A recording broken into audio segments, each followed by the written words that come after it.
that? I just love traditions, don't you? Glad to oblige. Traditions are a wonderful thing. So welcome everybody to, this is part 5, I think, of our deep dive into Reb Rami's The Sacred Art of Lovingkindness. And reminding you that Reb Rami, God willing, will be with us on December 15th, which is the first Wednesday that I will have been back from Israel. So I'm really looking forward to both of those things. Yes, Me'ira Bracha, I am going to Israel. And I'm taking Renee with me. Isn't that nice?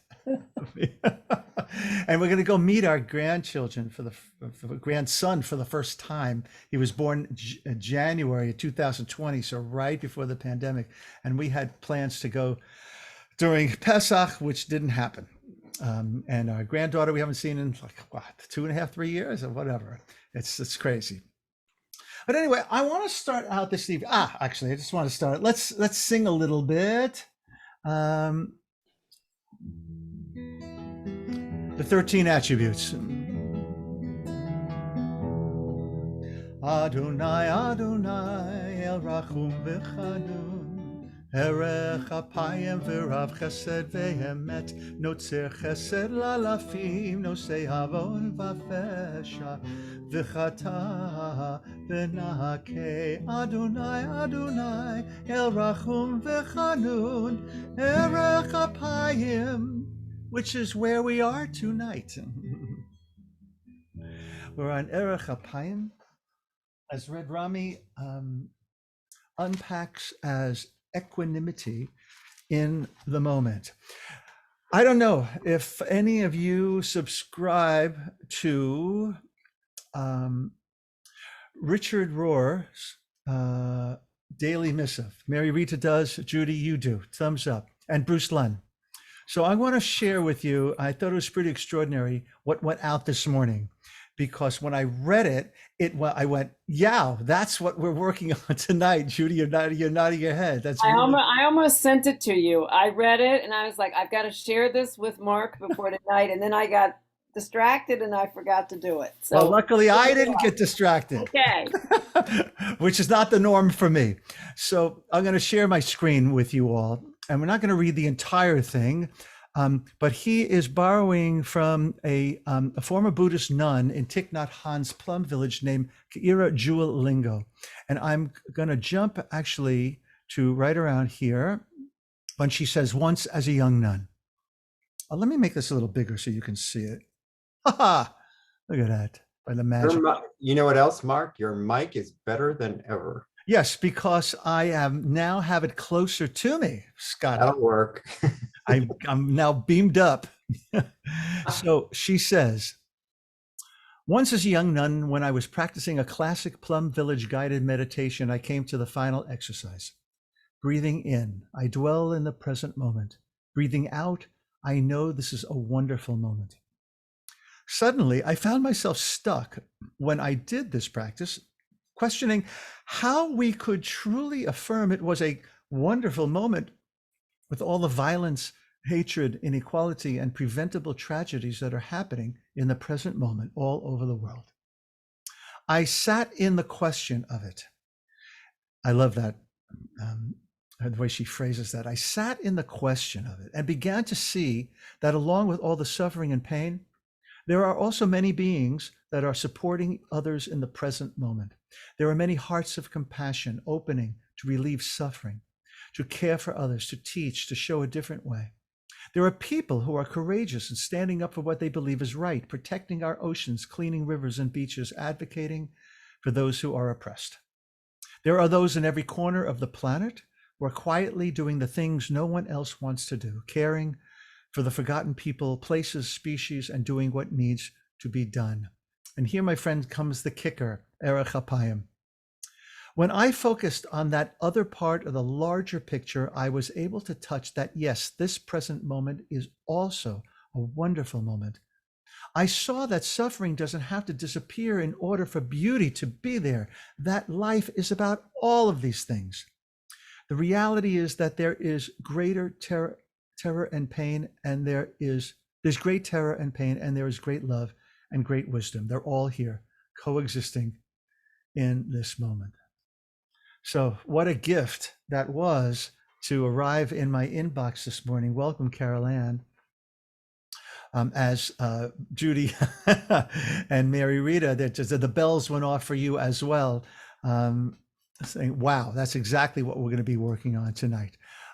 I will take a screenshot right now of you all, and I will send you that when we're done. I'll send it to you later tonight, that quote. But I encourage you to get on Richard Rohr's list of getting a short missive every morning. It is the Center for Action and Contemplation, or is it the other way around? To contemplate? No, it's Center for Action and Contemplation, and you can get on their list, and a wonderful email will pop into your mailbox every morning. All righty, let us open to page 50. And by the way, ladies and gentlemen, today on our calendar is 11/10/21. Add those numbers up and it brings us to blackjack. Close. Yes, Scott. 42. I thought that was pretty cool because, that's the same number of words that are in Ana B'Koach, which according to Jewish mystical tradition corresponds to the 42-letter ineffable name of God. So it's a wonderful day in the neighborhood to be meeting this evening. And that was Jackie Robinson's number on his shirt. Yes, it was, Carol Ann. And far be it for me not to mention that. I couldn't believe you wouldn't have. And Mark's number on his guitar case. Yes, it is that too. Really? Oh. All righty, let's go to the middle of the page. 50. He says, page 50, and I'm going to mute everybody so that you don't have to do it. All righty. But please, as always, unmute yourself if you want to. You just jump in with questions, your own take on these things, and together we'll weave our wisdom. Where is it that he says? Actually, he says, I'm rarely satisfied. Having said that, of course, I realize I've just shattered any hope of your seeing me as a wise and spiritually profound teacher. But there it is. And I made a note to when we're together with Rami just to say, but you are because you admit and embrace your imperfection. So it's an interesting that I think that was all tongue in cheek, of course. Realizing that reality is at the heart of equanimity, right? There's no need to label it perfect, imperfect, or anything else. It just is. And this is the last line on the third paragraph. Realizing this is at the heart of what is to cultivate equanimity.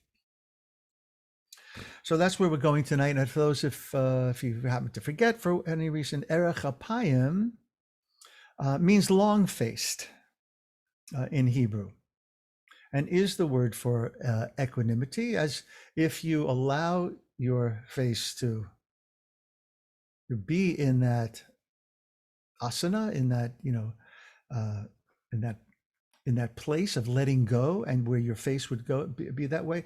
You're letting go into this possibility of, later on I was going to get to this, but I'll mention it now, of where Ishayahu Hanavi, where Isaiah the prophet, he says, Oseh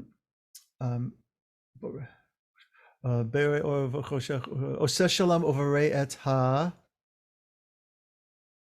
Scott Ra. That's right. So in our morning blessings, it says that God created all, and that created everything we see. Overei et call. Created good and created everything. But that's what the rabbis did, because they didn't want to wake up in the morning and get, yeah, that's exactly what Scott, oy, oy, oy, oy, oy, that God creates Ra also. But this is what's going to be what Reb Rami unpacks for us when we get to Eov, to Job later on, right? But it's worth saying now because I find sometimes in the chapters, I lose the forest from the trees, and I get just so wrapped up in his beautiful imagery and how he's connecting one thing to the other, and his use of deep ecumenism, borrowing from all traditions. I forget that the larger picture. And so that for me works as an underscoring this chapter, that in the same way, perhaps Malocho la'aretz kavodo, also from Isaiah, right? The whole world is filled with God's presence, meaning that there is nothing but God. That divinity doesn't exist out there. Yes, it exists out there, but it also exists in here, and I am a small part. And in living that out, that's when Moachin de Gadlut takes over. It's expanded consciousness. And this too is a through line. I should have asked you what the through line of the book is, but that's a quick, just a recap of where we come from, and also where we're going, because it's really wonderful how he basically saying the same thing in every chapter that delivers us into that. These midot delivers into Moachin de Gadlut, expanded consciousness. Now I have a question for you all, and I'm not okay, I think I know the answer myself, but the Shlosha Srei Midot that we sing, that we chant on the festivals, Adonai, Adonai, El Rachum V'Chanun, what this book is based upon, in every chapter he unpacks each of those qualities. Why is there no Ahava? When divinity introduces or reveals God's self to Moshe, saying, hide in the rock, I'll have all my goodness pass before you, and you'll see me in my wake, as I pass by, because no one can see me and live. Where's the Ahava? Wouldn't you think that Ahava is like a basic midah? V'ahavta et Adonai Elohecha, Ahava Rabbah, the sandwich, the Shema, which is our mantra. Anybody want to take a stab at that? Why is not love one of the Shlosha Srei Midot, one of the 13 attributes in which God introduces God's self to Moshe, to Moses? Scott, go ahead. Lift us up. I don't know if love is really an attribute. I think it's, action is not the right word, but it's something that manifests. And maybe it's sort of included in Chanun V'Rachum in a more particular way. Take that a little further. It manifests out of what? Out of the performance of what? Anybody? Go ahead. Dan, you got something? Yeah, it's sort of the overarching element of all of these. I would think that these are all, if you put all of these together, it becomes love. Yeah, I think that's right. Right. That put it all together, and love is the byproduct, the result. Love is what will strain out of the other side, and then underscore all of our actions. And so through any of these midot, any of these characteristics, love is what manifests. Anybody have anything, other ideas? Am I expressing it right? Bruce, and then Steve. Well, I like what Dan said, and that was close to what I was wondering myself. But I'm also wondering if love is, and Dan, I think this might have been what you were saying, love is the umbrella that embraces all of these attributes. Yeah, nice. Steve? I was just thinking about fear and awe in when we study Musar. I mean, we're instructed to fear God, or to be in awe of God. And there's that balance that you have to kind of figure out. Are you getting into heaven, or, are you one of the 800 or whatever, or are you marked for all your wrongdoing? Is it a loving God, or is it a God to fear? Hmm. That's what comes to my mind. Okay, thank you. Thank you. Anybody else? Okay, let's move on. So we're still on the same page. Let's look at the last paragraph. When he's talking about Jesus, and he says of Jesus, he was no less human than divine. Of course, he's referring to this moment of doubt on the cross. When I think of equanimity, I think of Mary, Jesus' mother, and the Buddha, his spiritual brother. Next page, equanimity is the capacity to embrace what is as it is without getting bowled over by it. Without getting bowled over by it. So as we are human and we react or we are confronted by reality as it is, we have a choice. And if we have cultivated these midot, we will come to it with the understanding, and I'm pointing ahead to of Job, that there's no way to understand in our left brain, right? There's no way that we can comprehend why what is. And it's not even a question that religion tries to answer most of the time, but rather what is, so now let's deal with it. Whatever happens, you don't react to it. The obstacle to patience is aggression. Patience does not mean biding your time and trying to slow down. Impatience arises when you're too sensitive. You don't have any way to deal with your environment. You feel very touchy, very sensitive. So the paramita, the virtue of patience, is often described as a suit of armor. Patience has a sense of dignity and forbearance. You're not so easily disturbed by the world's aggression. You know anybody like that? Or are you ever that way? It's really hard. It's really hard not to react to everything, to not get tossed to and fro by the winds of change, poetically speaking. The question is that react in the sense of sort of emotional as opposed to take action?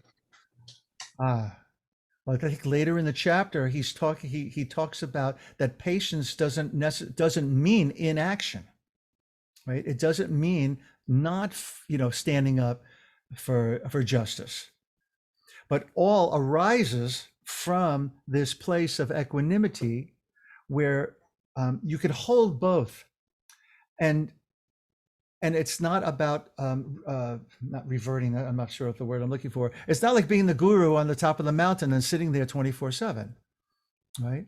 And he gives a warning about that's a mistake that we tend to think that being God-filled means to being la la land. I'm not using Rami's language, but it means to be infused with godliness and then acting accordingly. Right. So her expression, meaning Mary's here he's pointing. I never saw Passion of the Christ. Did anybody see it?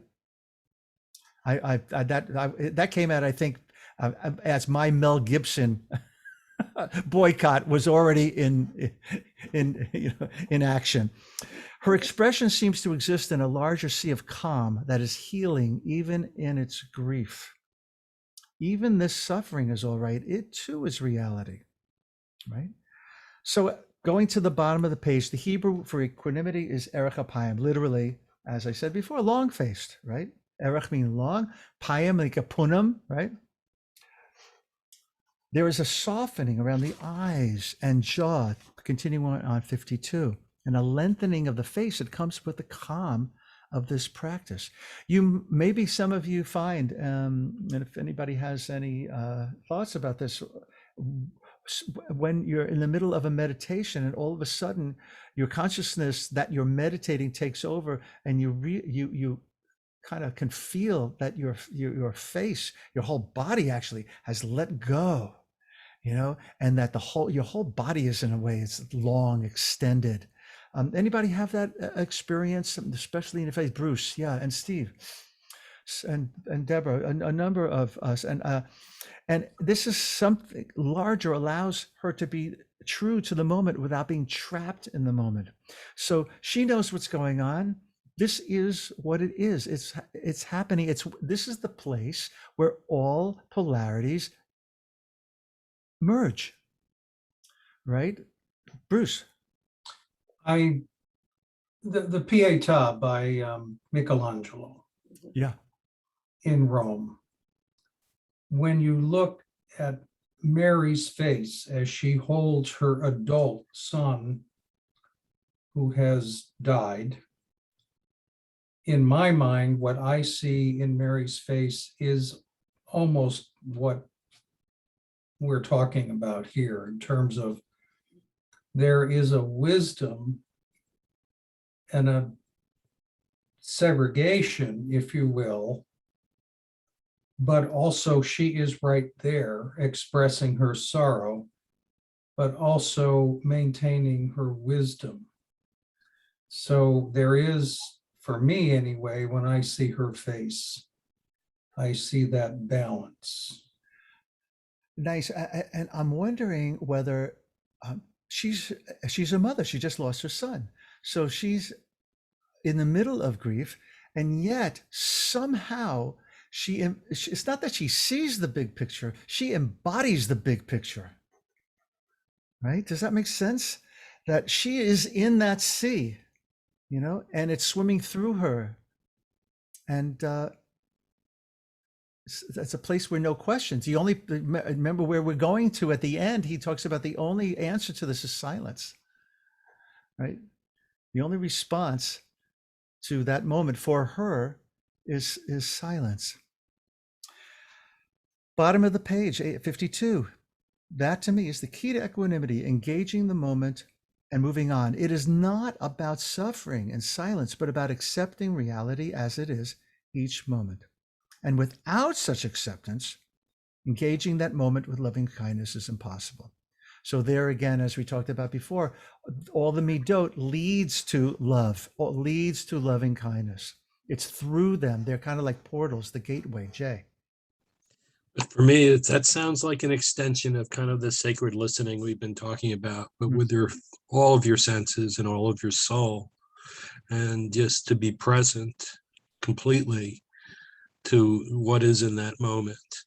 And I will tell you, it is very hard to do, at least for me, sometimes.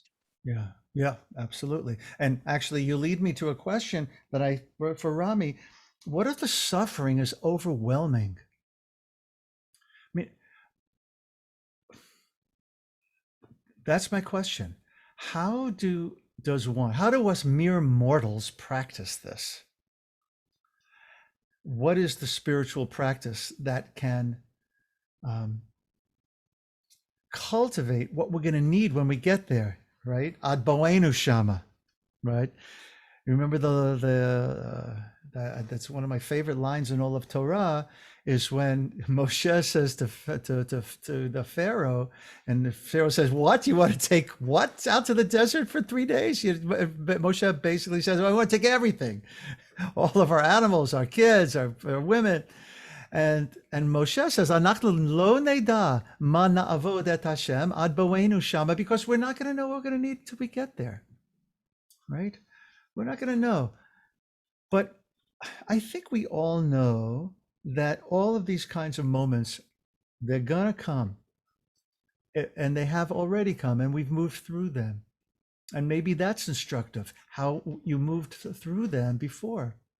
But certainly if we cultivate this, the next time it shows, like suffering shows its ugly face, perhaps we'll be prepared for it in a different way. And then our entering into it and it entering into us will just take on a little bit different shape, form. Mark? Yeah. I think that, when we talk about the practice of meditation or the practice of prayer, that's what we're practicing for. There's this idea in meditation of not being knocked off your seat. Yeah. And so to not get knocked off your seat while you're meditating is what enables us to meet those really horrible moments that occur in all of our lives. Yes. Yes. With some sense of equanimity. Absolutely.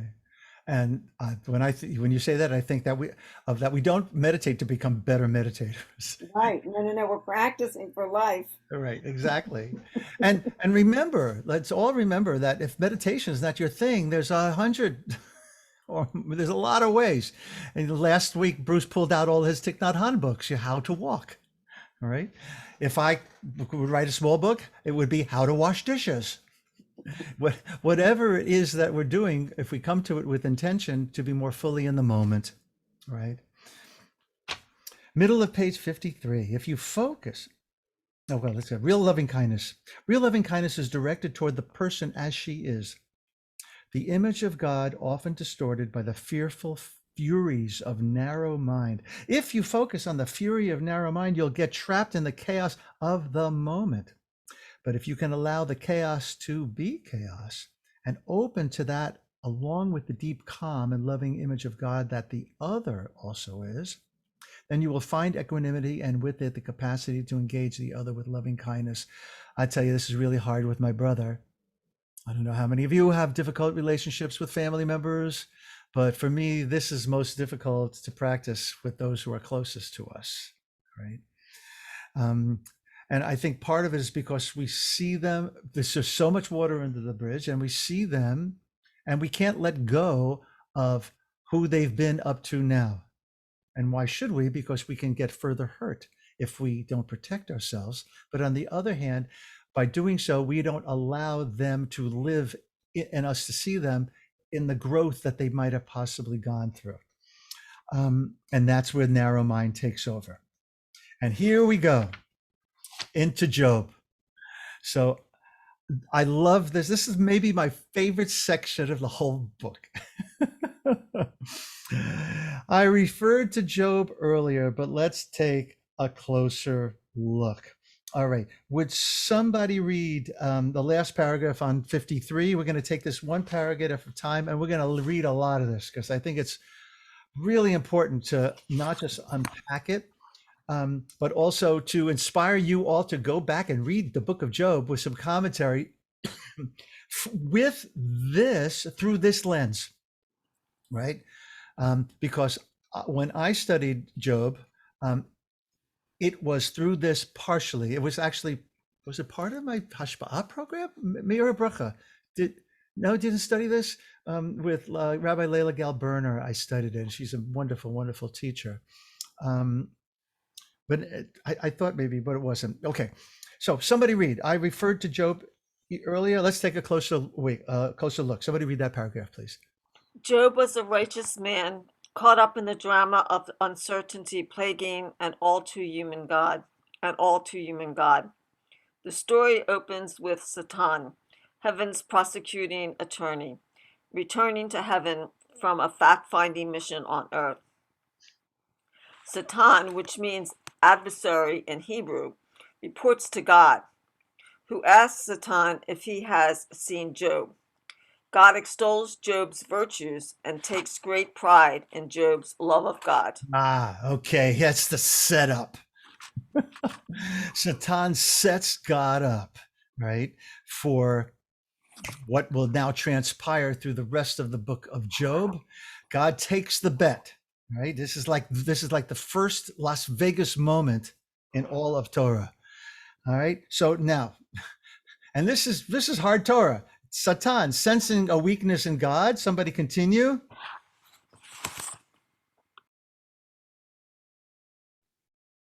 Satan sensing a weakness in God, which is God's need to be loved. Oy vavoy. Suggests that Job's love for God is contingent on God's largesse towards Job. Job is wealthy, healthy, and the father of a large family. If he were deprived of these blessings, Satan argues, Job's love for God would sour. God takes the bait and turns Job over to Satan for testing. All righty. So Satan is making the bet. What he believes is that our love for God is conditional, right? Depending upon the situation. God is great when we're doing good.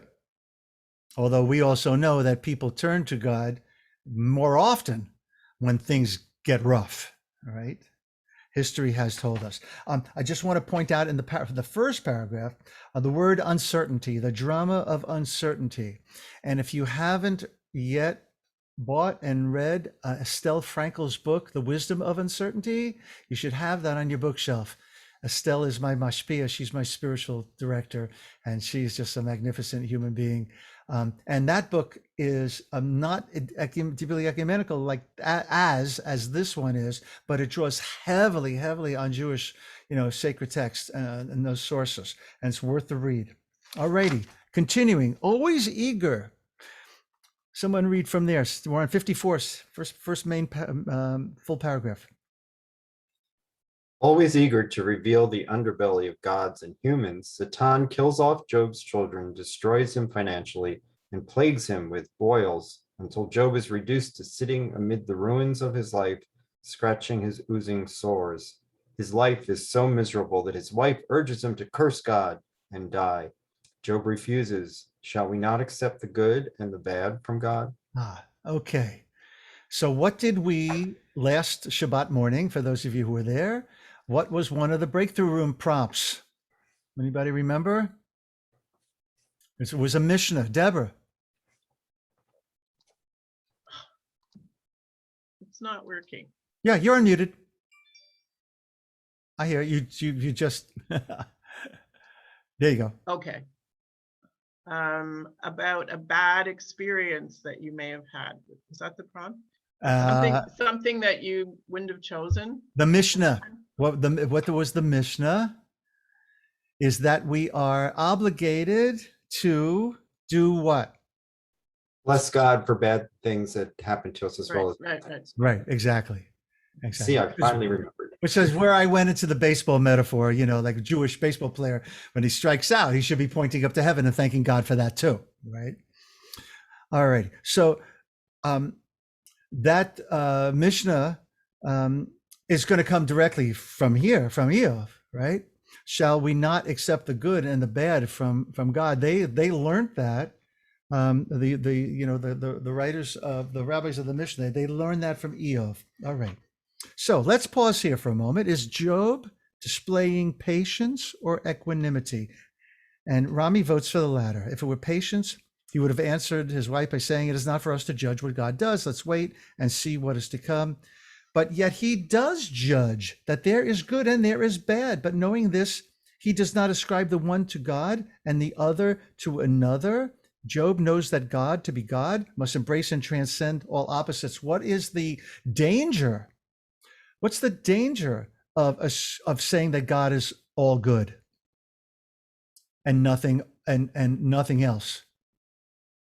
Because if bad things happen, then how do you account for God? Exactly. And so there must be another force, right? There must be another force other than God that is responsible for the evil.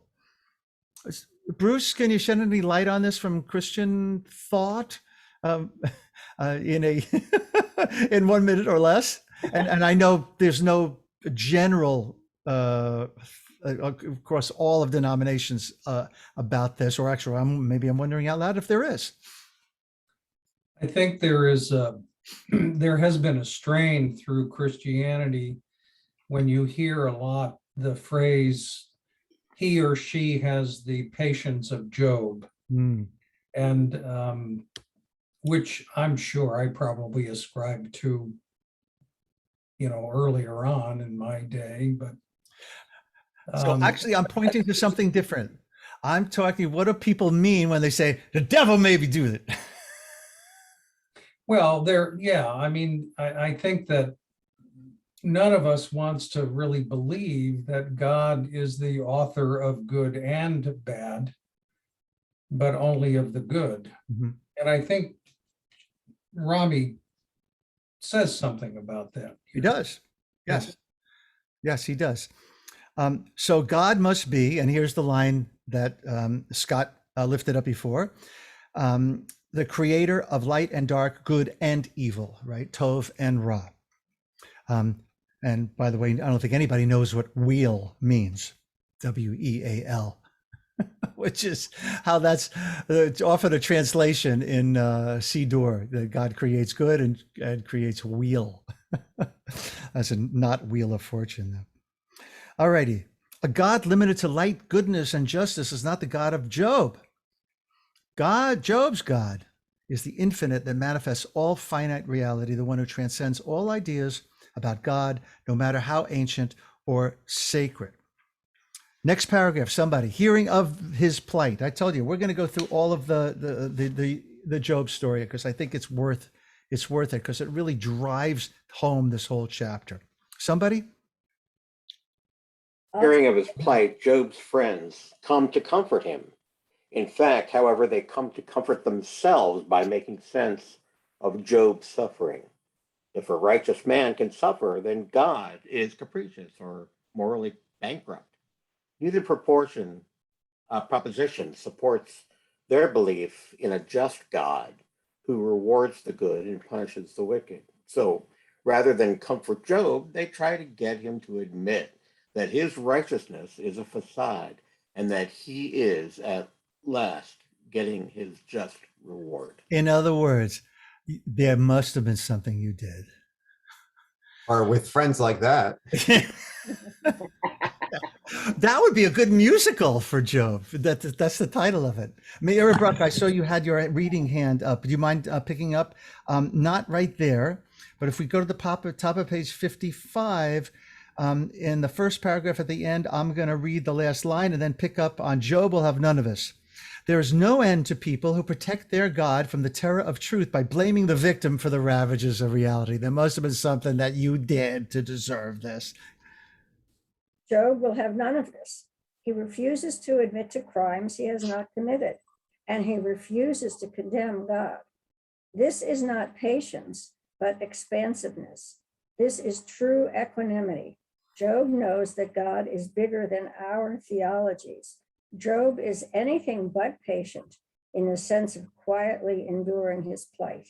He refutes the position of his friends and boldly challenges God to appear before him and explain God's self. This is not patience in the conventional sense. This is Gandhi's satyagraha, speaking truth to power.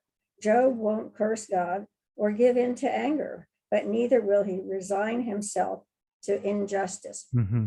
But Mark, can I ask you though why you didn't want to have read out loud the first part of that paragraph?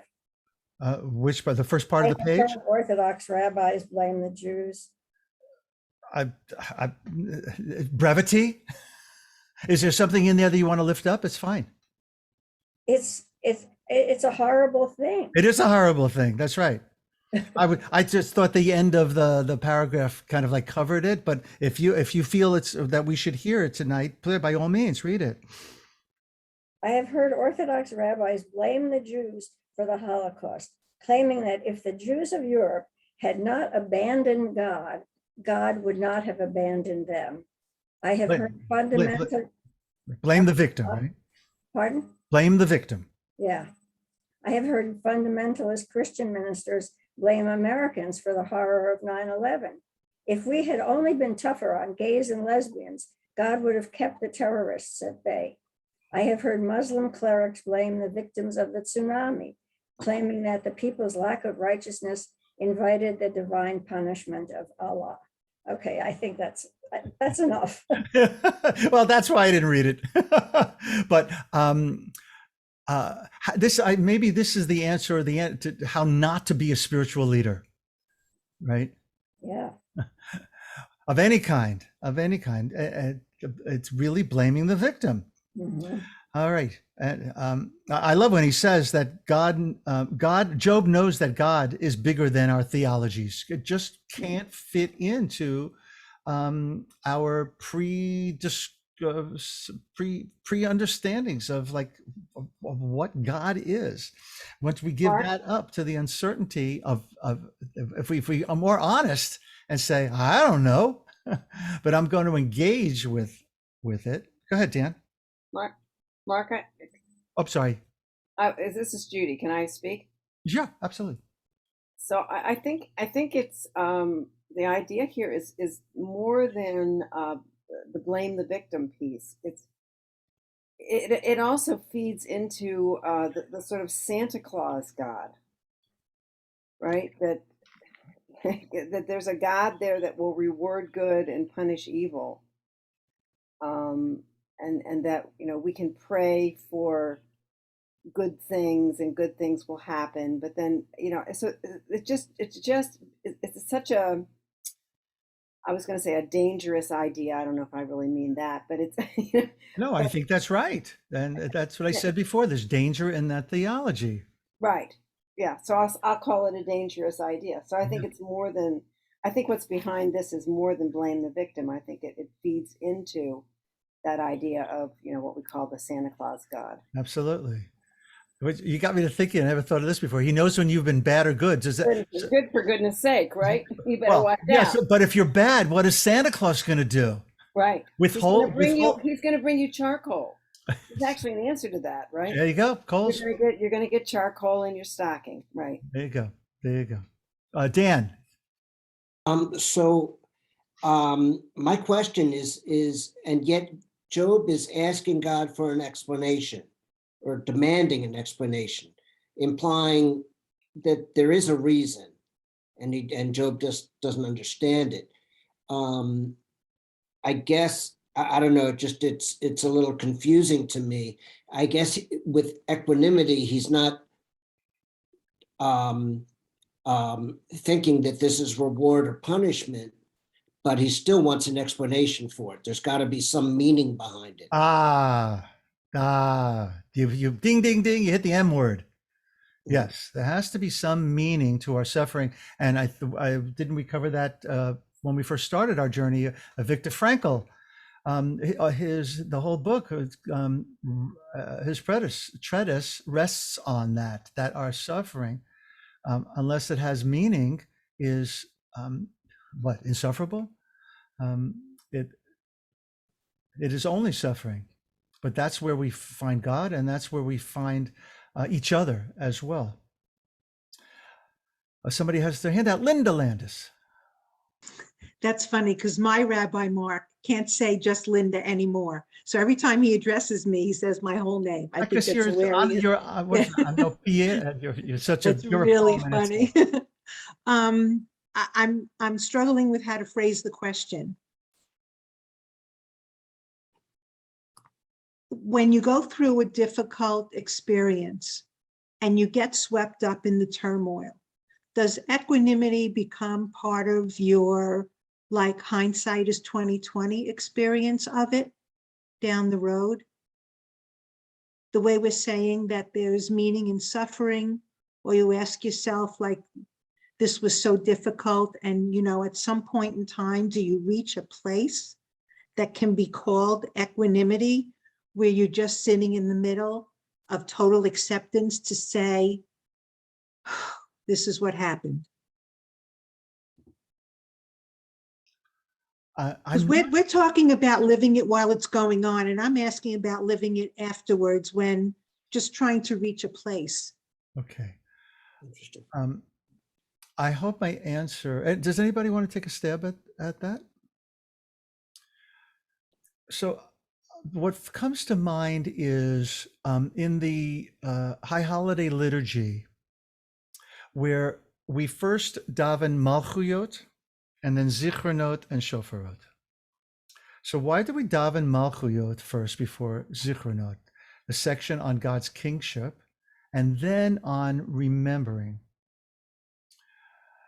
I think it's because that the acceptance of the yoke of heaven precedes everything. That when we sit in that place, we can then then we can then remember and try to attempt to put the pieces back together again, like Humpty Dumpty, all the king's men, right?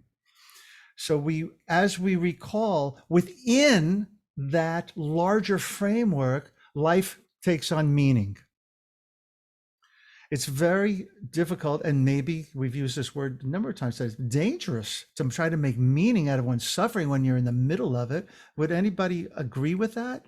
And anybody who tells you to do that, that person should be slapped 10 times across the face and have their, ordination taken away from them. You hear what I'm saying, Linda? I think that it's an overall gestalt that we are working towards in our spiritual practices to breathe that air, right? And like the story about Rabbi Akiva, also in Brachot, he's being raked at the coal with these steel rakes by the Romans. Is everybody familiar with the story? It ends with him saying Shema. It's a terrible story and it's a beautiful story at the same time. And he says that I've been waiting. The students say, "Aren't you like?" This is, if any of this is a moment to rail against God, this is it. And yet his larger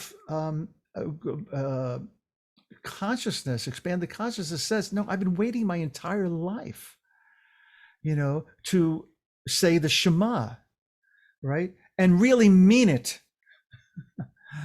So that which points to me that suffering provides a greater opportunity in a way, not that I'm asking for it, but that the heavens seem to open in a way in great moments of suffering and great moments of joy as well, right? Right, there's maybe polarities. Maria Bracha, maybe help me from drowning myself here.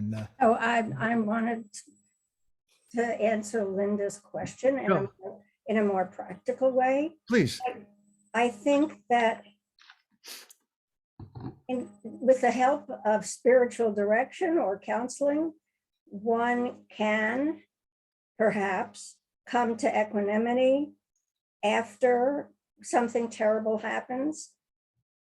And I suppose that I would say that's a desirable outcome, but it's not necessary. Well, it's not really necessary, but it's necessary to accept if one can accept oneself for what one did not cause, and to have a better outlook than being bitter.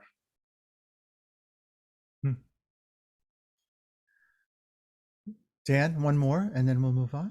I mean, what it reminds me of is the stages of grief, that one has to go through that process, and you're just not ready for acceptance, which may be another word, like you're saying, Mayor, for equanimity, until you go through those steps.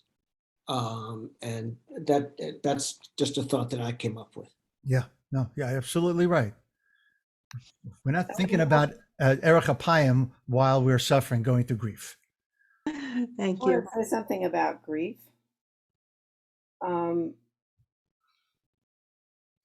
So I think some of you know that I lost my son, and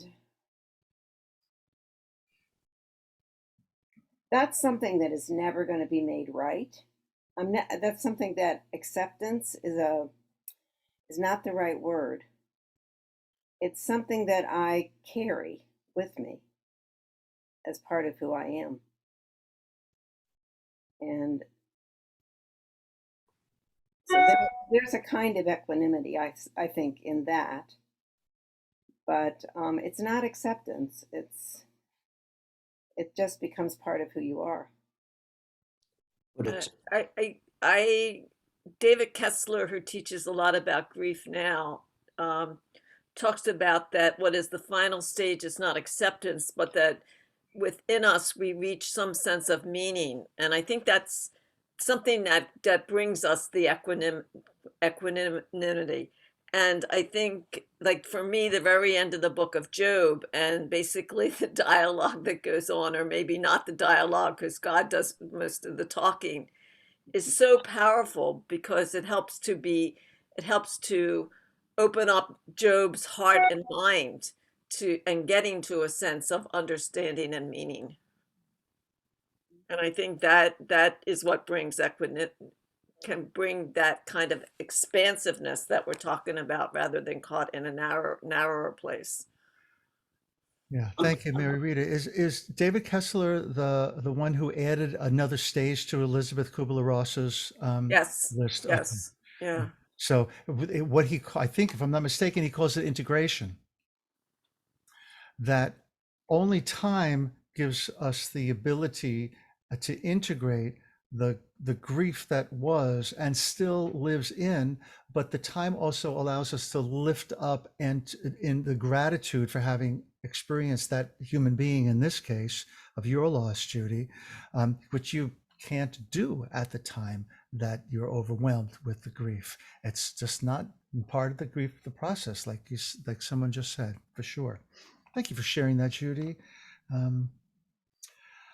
Where were you when I spread out the foundation of the earth? So I love that he likens this to a koan, right? And as he describes the koan, a puzzle is designed to break the hold of narrow mind on one's thinking and allow the greater truth of spacious mind to reveal itself. It's that moment of that just blows your mind. I mean, that's the way that I think of a really good koan, right? The sound of one hand clapping, and that's where you cannot. Your left brain can't engage at that moment. let go. The answer lies not in logic, but in the realization that spacious mind transcends time. All right. Jesus is saying that while narrow mind, I'm on 56, is bound by birth and death, spacious mind is birthless and deathless, beyond time, at one with the timeless one.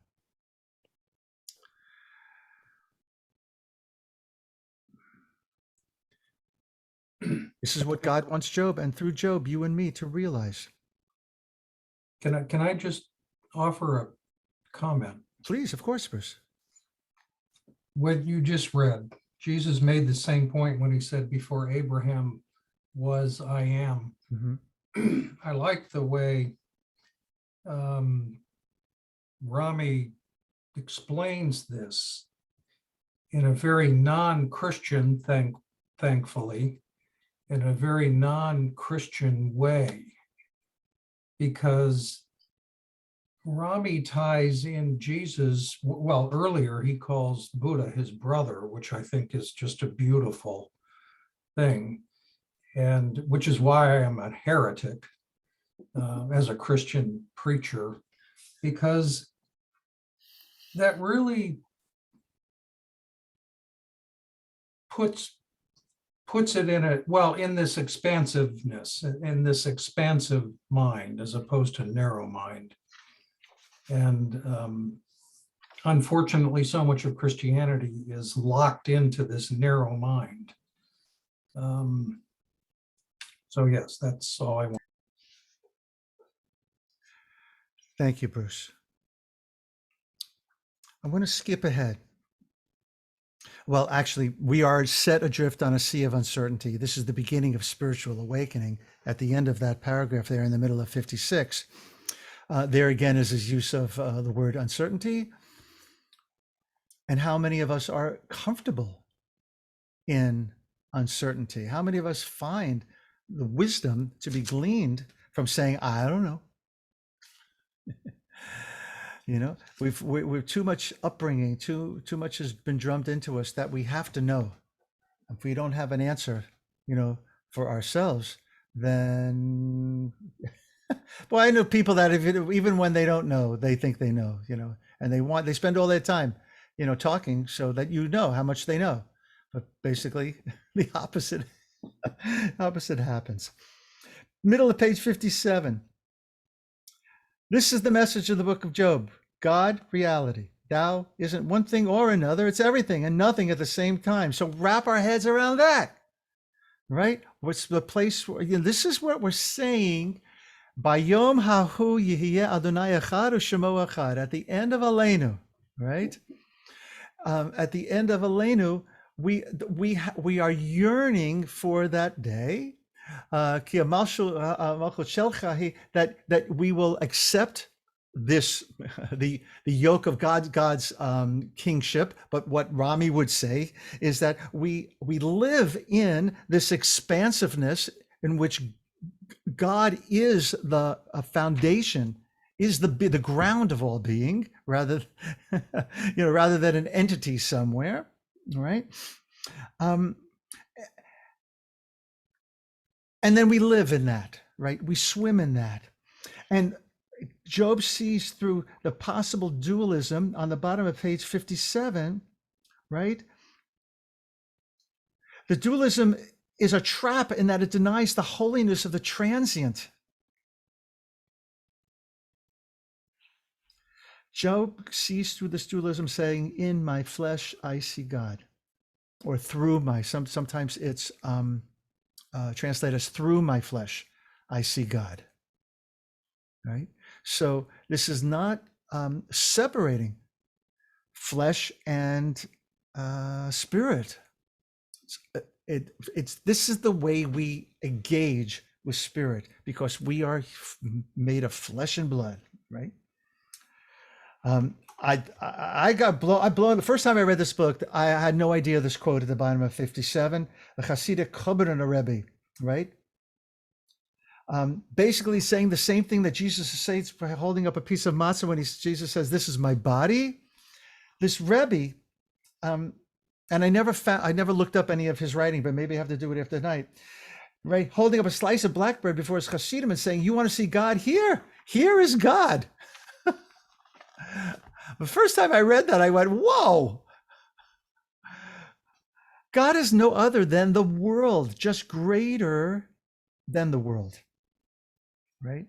Greater than the sum of its parts. And knowing this brings you the gift of equanimity. He sums everything up at the bottom of 58 in those last three paragraphs with the word first. It's the third word from the end of the third line.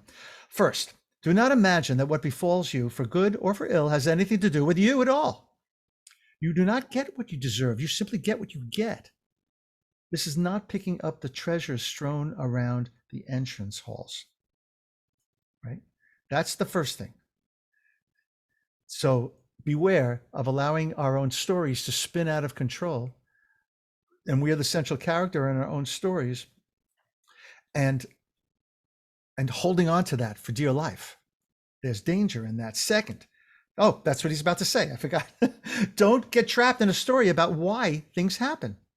Don't try to make sense out of life. Just live it the best you can.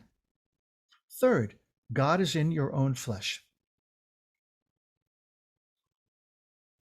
Ask yourself throughout the day, who is it that is experiencing this moment? Who is it that is happy or sad or angry or joyous or worried or calm? Who is it that is thinking, walking, typing, reading, talking, and the rest?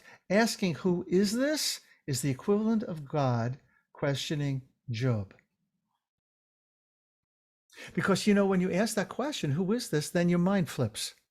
Because the minute you answer, there is there's an object of the answer. But if you just ask the question, at the very beginning of the chapter, I think he says, God is in the question. That sound ring a bell, Mir Bracha from Hashpa'ah, right? God lives in the question itself, right? Mark, it reminds me of that song we sometimes sing in your service. Who is that aliveness that I feel? Bidiuk. And I believe that's the Chernobyl Rebbe, that's his teaching that David Zeller lifted up, right? Mi chayut sheli, HaKadosh Baruch Hu. Who is this aliveness that I am? And thank you, Scott. I made a note right in my book to sing that, but you already brought it up, so that's great. So yes. Sorry to ruin the surprise. No.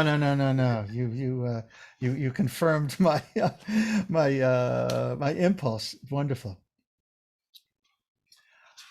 I want to just be mindful of time and jump to something on the page of 60 that is very relevant to this week's Parsha, Vayetze. So what happens in Vayetze? Towards the very beginning, Yaakov leaves, right? Vayetze, right? And he's headed to find himself a bride eventually, with his Uncle Lavan, his family. And what does he do? He stops in the middle of the night and finds a place to rest his weary head. And he has the vision, the dream, the waking dream. It's unpacked in a variety of ways. And wakes up and sees, and he sees what? The angels, Olim v'yordim. They're Ascending and descending. Ascending staircase. and descending, which is a Hasidic model for prayer, what happens when we pray, right? They're ascending and they're descending. It's kind of like a ecological a model for prayer, right? Our prayers go up, they come down. And I don't like the vertical and use, but there is something very powerful about it. But what does he say? Achen yesh Adonai Yod-Heh-Vav-Heh b'makom hazeh va'anochi lo yodati. So let's jump to the last part of that line first. Anochi lo yodati is grammatically redundant.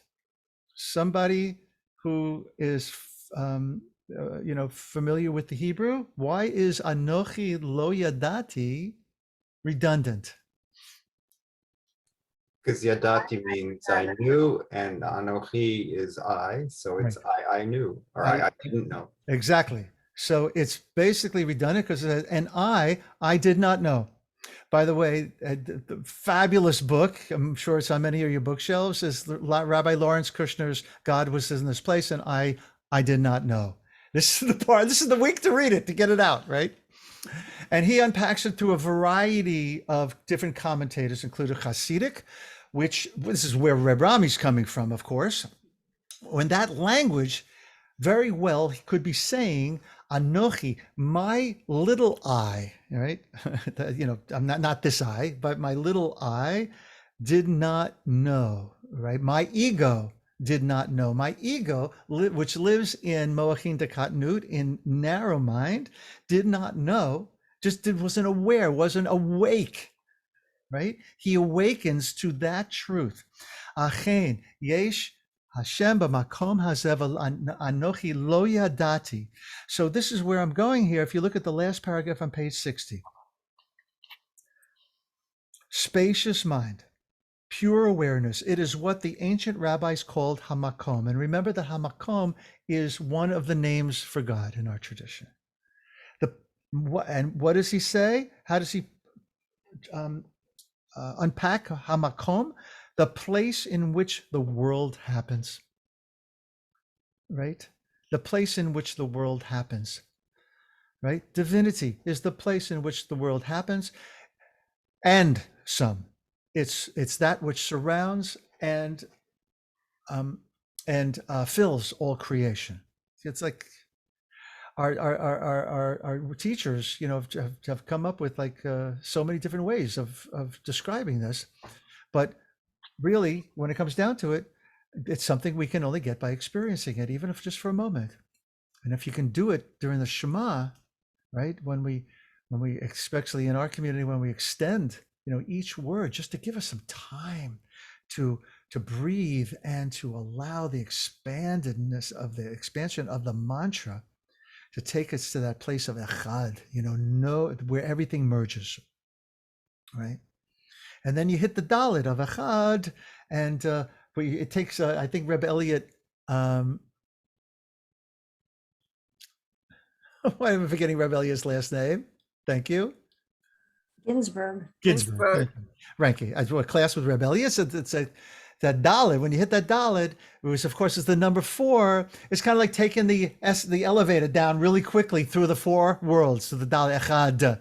And so you end up right here, right back in this world. That's the way we return, because you don't want to stay there because there's a lot of danger. And there's that word again, as is articulated in the story of the 4 who went to paradise. Given the nature and limitation of the language, we can't help but imagine the Brahman as a thing residing somewhere. But this idea of Brahman is no less illusory than any thought of which you might become aware. You cannot imagine Brahman because you're not other than a Brahman. We can't think of, right? That's why we can't say, who is this? Without the consciousness turning to ourselves, and when we're consciousness of self, we're not in, we're not in standing in the whole, right? And I don't have it right here. When we're in that place, what does Jacob see? He sees God's nitzav Elohim al hasulam, that God is standing on the ladder. That's how woke he is, right? He sees it all. And then upon awaking, he tries to put it into words. And my little mind, my little eye, how could it have possibly conceived of eternity? Right?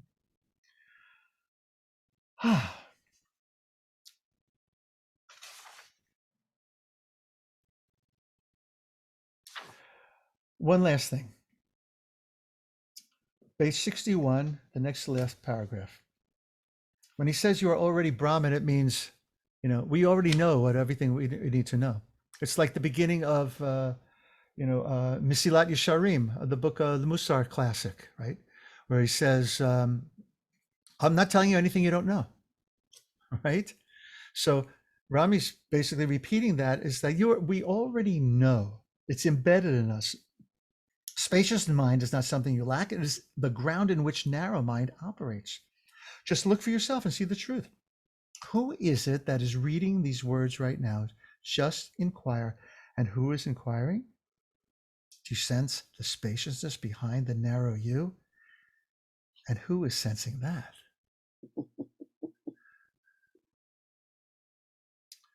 It's a nice little practice to maybe when you get off tonight, to go back and read this and pay attention, to ask who is reading these words right now, and just to ask the question, who is this? Who is this? Who's there? Knock, knock.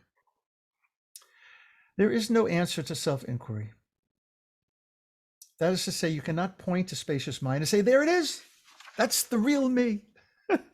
The result of self-inquiry is, as Job finds out, is silence. There's nothing to say, no one to point, and nothing to point to. And bringing us full circle, third line in from the last paragraph, and when you engage the world from the perspective of spacious mind, you naturally engage it with loving kindness. And so that brings us, everything returns us to that place where we can all return again and again and again.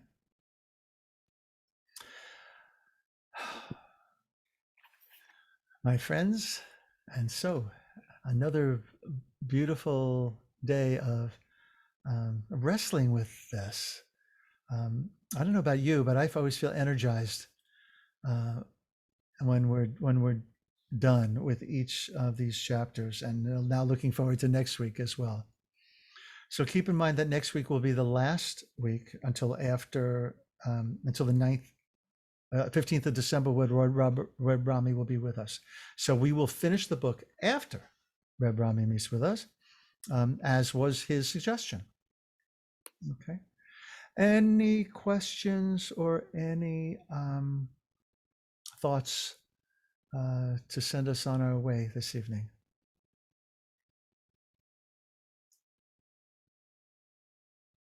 No. Okay. So if not, yes, Dan, you have a question, or are you just saying goodbye? No, I started heading down this last section that we were working on. the direction of nihilism, however you pronounce it. Yeah. That, you know, if you can't judge good or bad, you don't know why this and why that, then what's the point? And what's the point of even equanimity? What's the point even of loving kindness? You're supposed to live in the present, enjoy life. Okay, but why all this other stuff? So I just started heading in that direction. I guess I have to read this section again. And yeah, especially at the top of 61, this is why great mystics do not succumb to nihilism. Yes, the world is a fiction, so enjoy it as you would a great film or novel. Well, that doesn't really answer my question.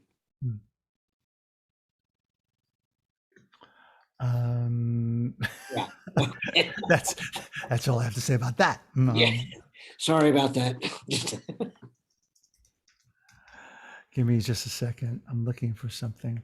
I swore I wasn't going to ask all sorts of weird questions, but I can't help myself sometimes.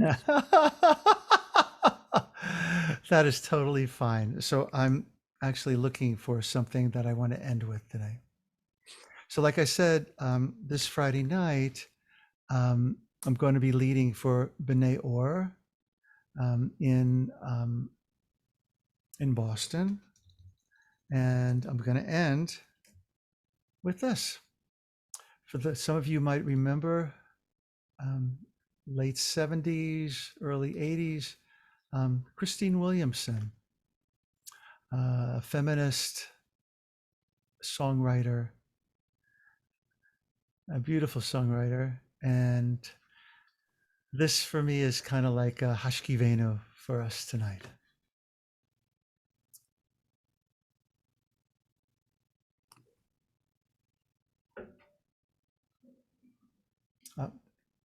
No, that's not what I wanted to. Hold on a second. Where is it? Come by here. There it is. Okay. See that? While you're looking, I did want to say I'm really grateful for your sharing your service with us Friday night. I really love Friday night services. You're very welcome. I think that was Carol Ann. Yeah. Like a ship in that's too low, like a ship in the harbor, like a mother and child, like a light in the darkness, I'll hold you a while, we'll rock on the water, I'll cradle you deep and hold you while angels sing you to sleep. Sing it with me. Like a ship in the harbor, like a mother and child, like a mother and child, like a light in the darkness, I'll hold you a while, we'll rock on the water, I'll cradle you deep and hold you while angels sing you to sleep, and hold you while angels sing you to sleep.